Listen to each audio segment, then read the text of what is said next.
اللي ما هي بثقيلة ومفهومة لكن سامع وفهمان. اليوم جيت البطحة احكي الشعر يا خليلة، ما بحكي الشعر تيقولون فنان.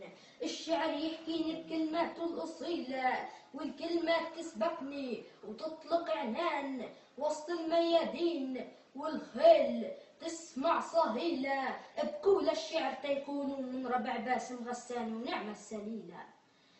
أنا درزي ابن الجولان حفيد سويداء من ربع سلطان.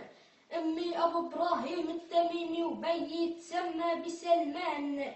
أهل سلاح التوحيد وسيف الشهامي ودرع الإيمان، تاج النصر ورداء الفخر وإمام قايم الزمان.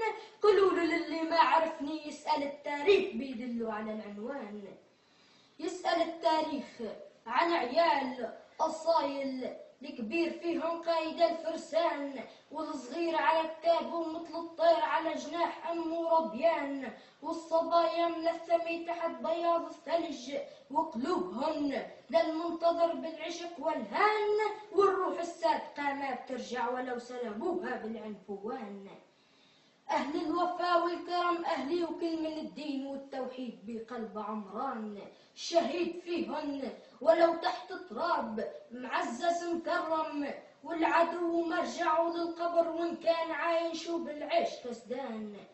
في مين حاميهن والدليل حرب المزرعة، الكتايب رسم بالجو طايري والدم من أعناقهم كما شلال وطوفان. وأبو إبراهيم على الحمراء ملك شافوه ومن هيبته قلوبا وقعت وراحوا غميان.